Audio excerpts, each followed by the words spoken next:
Ever felt stuck on the financial ladder? Like everyone else just gets it.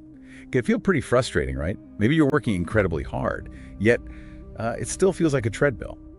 So what if 90% of people misunderstand wealth, and that misunderstanding is costing them millions? Well, we've actually researched this pretty deeply. We've dissected the habits of the ultra-rich, and we found this kind of hidden framework. Yeah, you probably haven't heard it explained quite like this before.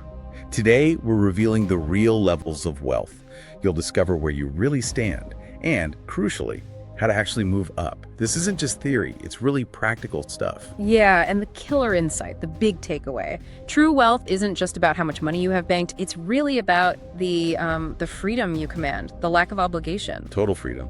That's powerful. And look, this deep dive, it isn't going to be predictable. We're not just giving you basic budgeting tips here or, the same old investing 101 spiel. No, we're diving deep into the psychology behind it all. Plus, the exact practical steps you can take.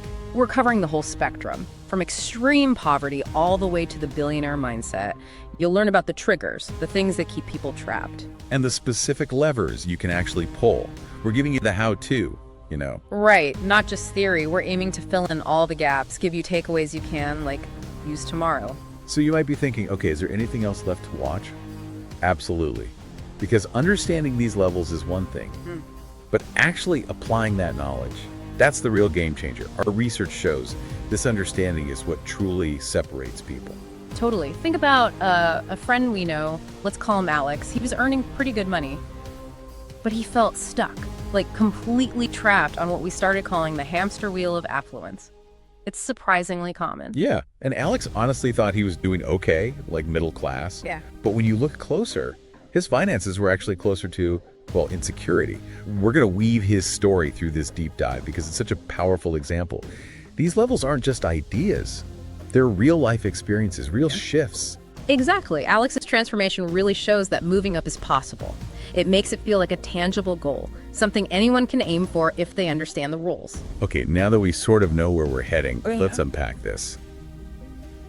The biggest challenge to actually moving up these levels, it's often not just a lack of money. It's a fundamental lack of understanding. Most people are operating under some pretty massive misconceptions about wealth. Right. So many people think rich just means, fancy cars or maybe a huge house. But those are often just symbols, sometimes even liabilities. We've seen countless people with high incomes living paycheck to paycheck. They're trapped in those golden handcuffs. They earn a lot, sure. But they spend even more. Exactly. So they have zero real financial freedom. And that's a huge pain point, isn't it? You're working so hard, making good money, but you still feel like you're just running in place on that treadmill. If that's you, you are definitely not alone in feeling that. And another big misconception, that wealth is basically just luck, or, you have to inherit it.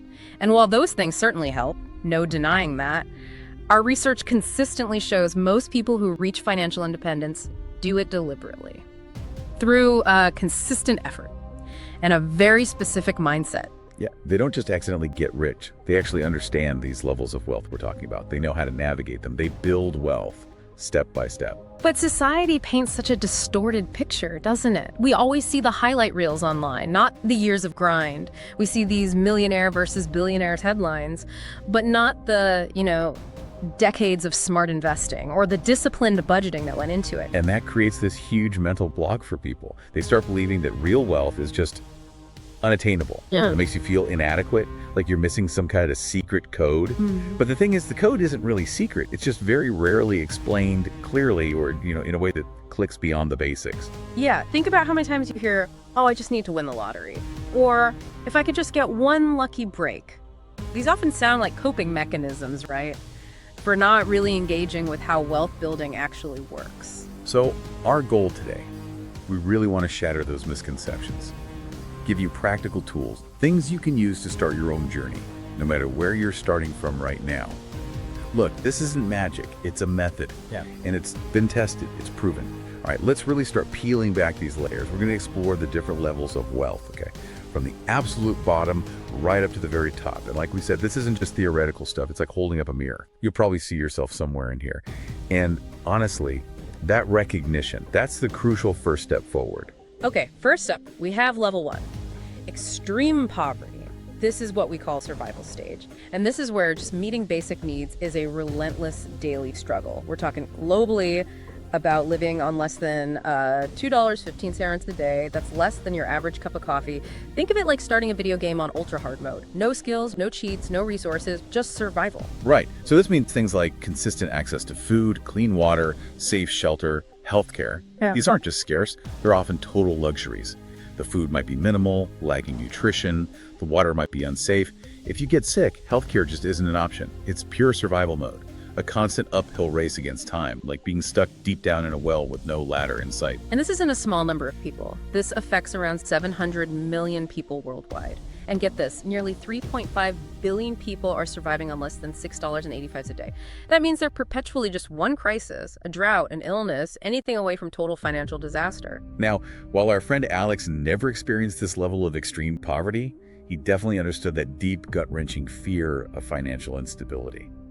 It's a shadow that can loom, even when income seems okay. Okay, moving up slightly, we get to level 2, financial insecurity. We call this the treadmill stage. And honestly, this is where most people find themselves. Even people with what seem like decent jobs. You're basically living paycheck to paycheck. You cover the absolute basics, yeah, but there's zero buffer, nothing set aside. So one unexpected expense, the car breaks down, a medical bill hits, you lose your job, and boom, it's an immediate crisis. You're constantly just trading your time directly for money, right? There's little to no savings, no real assets building up. Often there's high interest debt hanging over you. Constant stress about paying the bills, very limited ability to actually save anything significant. You're working so hard, maybe harder than ever, but you feel like you're always just one step away from things falling apart. Yep. It's absolutely exhausting. And the stats back this up. In the US alone, around 36 million Americans live below the federal poverty line. That's projected to be about $15,000 a year for one person in 2025. But even beyond that, estimates suggest 40 to 60% of Americans live paycheck to paycheck.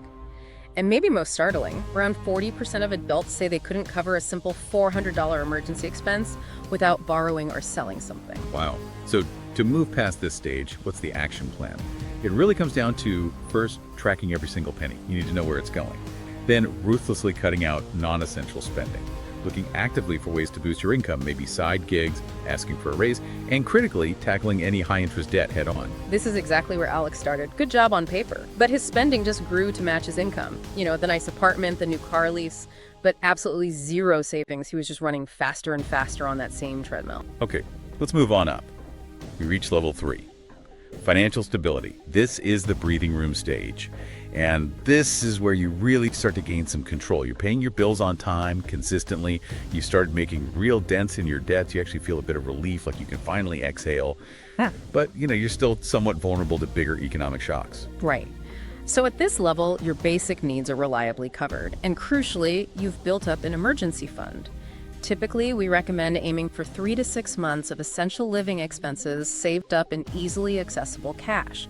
And psychologically, this is a massive shift. That constant terror of an unexpected bill starts to fade.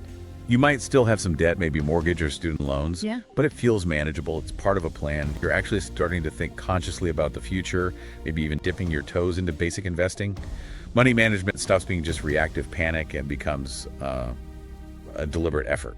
Success here really hinges on locking in that habit of saving consistently, every single paycheck, and really focusing on eradicating that high-interest debt like credit cards, not just making minimum payments, but actively paying it down. So your actionable steps right here.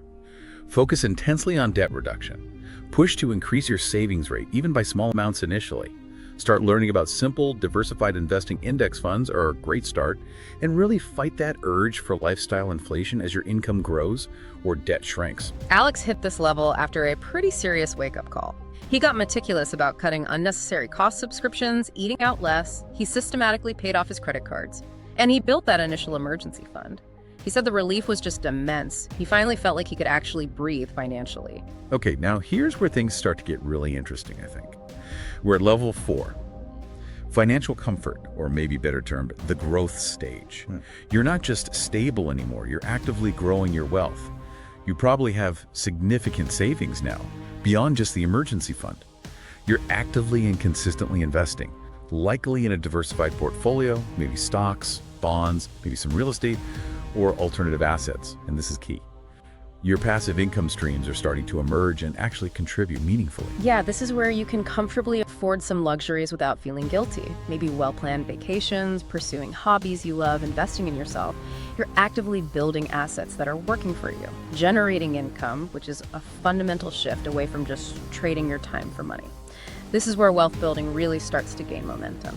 Think about having enough financial breathing room to, say, upgrade your phone every couple of years without stressing, rather than, just splurging impulsively on designer stuff every week. You probably have a stable career at this point, maybe mid-level professional like a dedicated teacher building seniority or an experienced nurse. A really major milestone often hit at this level is saving or investing your first $10,000, or maybe even $50,000 or $100,000. You're consistently putting aside a set percentage of your income purely for investments, maybe 10%, 15% or more, and you're actively tracking your net worth, watching it grow. So strategies to keep this growth going. Try to increase your investment rate each year, even if it's just by 1%. Keep diversifying your investments across different asset classes, and really focus on building multiple income streams beyond just your main job. Right. So Alex, after he reached stability, he got really aggressive with investing, mostly in low-cost index funds. And he also started that side hustle we mentioned. I think it was some kind of online course or digital product. It started generating a few $100s a month passively. He said that was a huge game changer mentally, actually seeing his money start to work for him. Okay, this next one is the dream for so many people. Level 5, financial freedom, also known as the choice stage. This is where your passive income, the money coming in from your investments and assets now, completely covers all your living expenses. Yeah. You no longer have to work for money. You might choose to work because you enjoy it, or you might choose not to work at all. Exactly. You've achieved complete control over your time, which is arguably your most valuable asset. You've effectively decoupled your time from your income generation. Yeah. Your assets, things like stock dividends, rental income, business profits, fully cover your essential lifestyle costs, and maybe even some extras. You're likely debt-free, or maybe you're strategically using very low-interest debt for leverage, like a mortgage on a rental property. Now, qualifying for this level, sometimes people use benchmarks like the millionaire next door formula. Take your age, multiply by your pre-tax income, divide by 10, maybe double that. But the key thing is you need to be honest about your actual lifestyle spending. Don't just assume your retirement savings number is your freedom number if your spending is higher. Your passive income needs to cover your real expenses. Yeah, the action plan here shifts a bit. It's about setting a really clear financial independence, retire early, or FIRE number, knowing exactly how much passive income you need. It's about being super mindful of lifestyle creep, making sure your expenses don't balloon just because your assets are growing. And it's also about protecting that wealth you've built. Think for robust insurance, solid estate planning. Alex isn't quite at this level yet, but he's definitely on track. His investments are compounding nicely. He knows his freedom number down to the dollar. And he says just thinking about the choices this level will unlock, maybe working part-time, traveling more, pursuing passion projects, is a huge motivator for him. Okay, climbing higher, we reach level 6. Financial abundance. This is the impact stage. Here, you've gone significantly beyond just financial independence. You have substantial surplus, more than enough for your own needs. And this empowers you to actively use your wealth to make a significant positive impact on the world.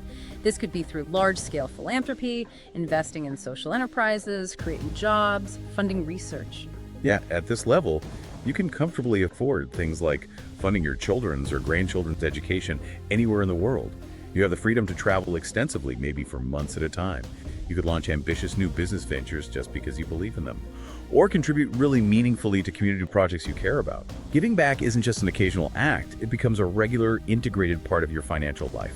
People at this level are almost certainly working with professional wealth managers, maybe even a family office, to help steward these large resources wisely. Money, at this point, really isn't a constraint anymore. It becomes a tool, a lever for creating change and impact on a larger scale. But there's a potential trap here, isn't there? It's important not to wait until you reach this level of abundance to start building meaningful experiences and memories. If you sacrifice everything for the accumulation, you might miss the richness of the journey itself. That's a really important point. And maximizing abundance also means even more sophisticated financial structure. We're talking about things like complex trusts, strategic portfolio rebalancing across many asset classes, detailed succession planning for businesses or assets. It's about ensuring your financial decisions are deeply aligned with your core values and long-term goals. And that brings us to the absolute pinnacle. Level 7, generational wealth. This is the legacy stage.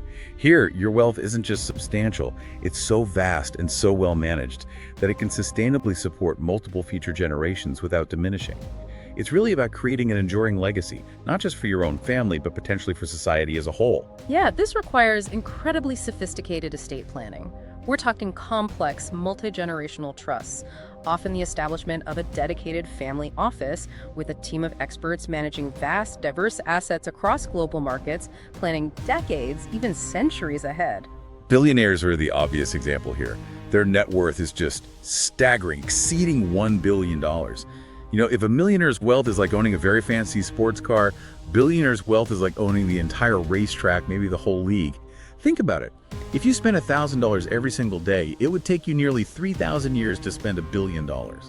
It's almost incomprehensible. It really is. And consider this. Less than 0.35% of the world's population controls more wealth than the combined GDP of major economies like Japan, Germany, and the UK put together. People at this level aren't just working for money or even having money work for them.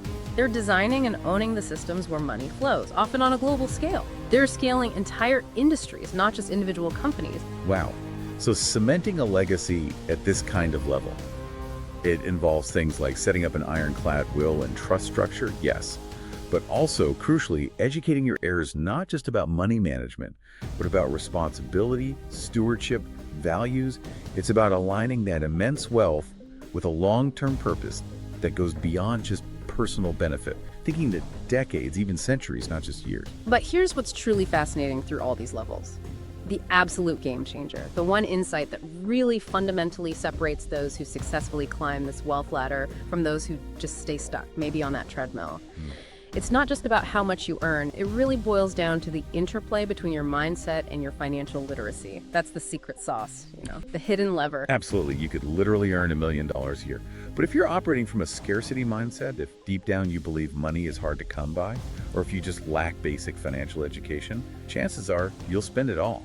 You'll still feel financially insecure despite that huge income.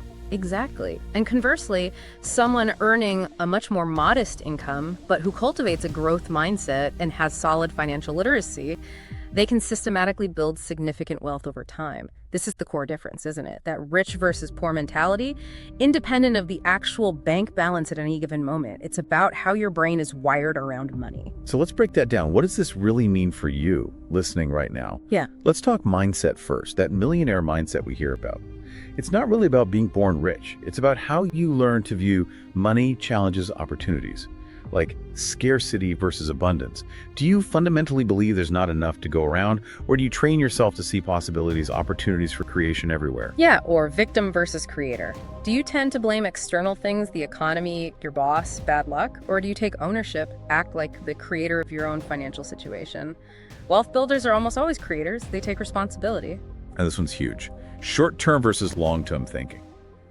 People stuck in financial insecurity often focus on immediate gratification. The quick fix, the impulse buy.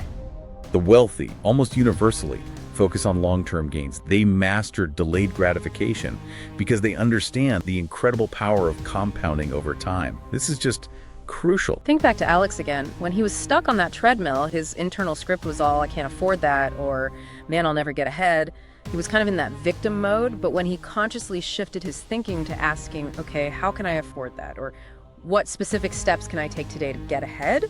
That's when everything started to change for him. He started seeing solutions, not just problems. That mindset shift is absolutely foundational. Totally agree. And then there's the other piece, financial literacy. Now, this isn't about needing an MBA or becoming a Wall Street whiz. It's about genuinely understanding the practical basics. Like budgeting, but maybe you think of it more strategically, like cash flow management. Knowing precisely where your money is going isn't about restriction. It's about control and making informed decisions. It often reveals hidden capital you didn't know you had. Right. And saving. Just the discipline of consistently Setting aside money no matter the amount, building that muscle, that reflex. And debt management, really understanding the difference between good debt that potentially builds wealth, like a sensible mortgage or a business loan, versus bad debt that just drains your resources, like high-interest credit cards, and then having a plan to systematically eliminate that bad debt. And investing, of course. Yeah. Making your money actually work for you 24/7. This is where true passive income is born. And you don't need to be a genius stock picker. Simple, diversified, low-cost investments held consistently over the long term can produce incredible results. And finally, taxes. Just understanding how taxes impact your wealth building and learning legal ways to optimize your tax situation, it can make a huge difference over time. The challenge is most people learn about money or don't learn about it Right. from their parents, right? Who probably learned from their parents. And sometimes that perpetuates outdated or even harmful beliefs and habits. That's why so many people struggle. They're playing this incredibly important game, but they don't fully understand the rules. But you, just by engaging with this deep dive, by listening right now, you're taking that critical first step.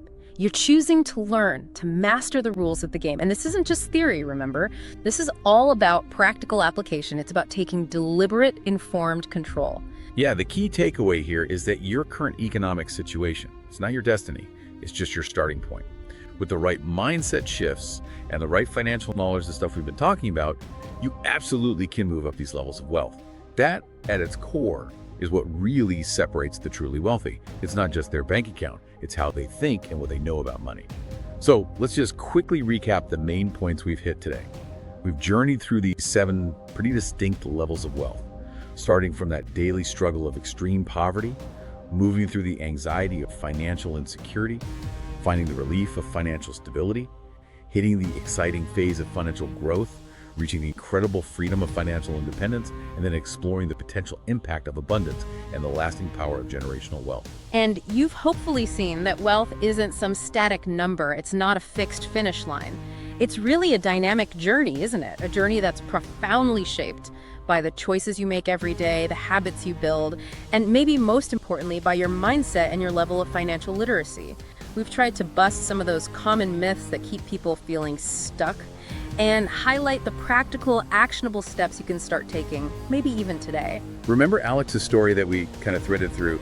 It's such a powerful reminder that these principles actually work in real life.